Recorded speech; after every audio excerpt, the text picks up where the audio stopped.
Hey, this is Carl from presentationexpressions.com with another expression for you today. Have you ever asked someone a question but got an answer that didn't answer your question? I think everybody has experienced this and nobody likes it.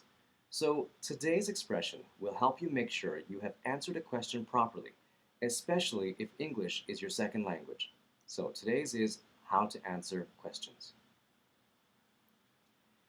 This is important because if you don't answer a question properly, even just one question, you can damage the relationship with everybody in the audience. And if English is your second language, the audience will negatively judge your English ability if you answer a question wrong. So the expression or phrase I'm going to teach you is critical to the success of your presentation. There are two parts. First, the answer, and then the follow-up. A key point is you use this expression after acknowledging the person's question by saying, good question, or something similar, which we've taught you here before. Okay, so here it is.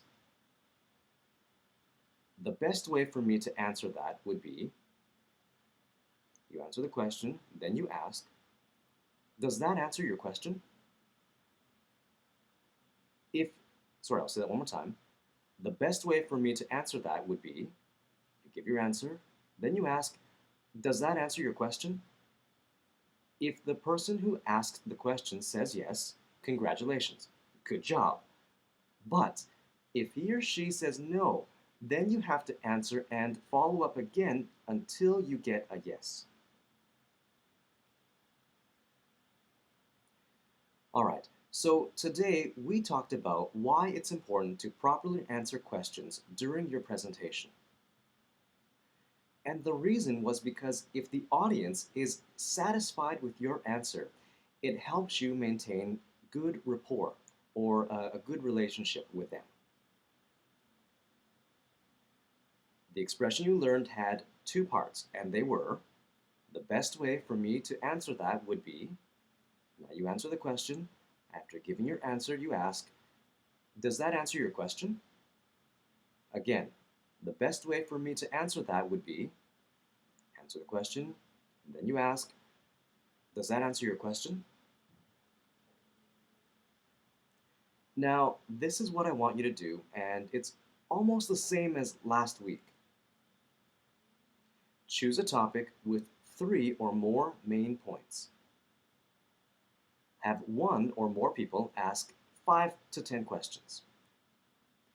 Acknowledge the question, right? Saying good question or something like that. Then use today's expression.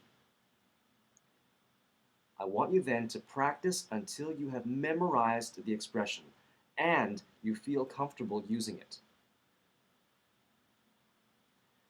And as always, let us know how this worked out for you, or if you know other similar expressions. We'd love to hear your comments and feedback. Thanks, and see you again soon here at presentationexpressions.com.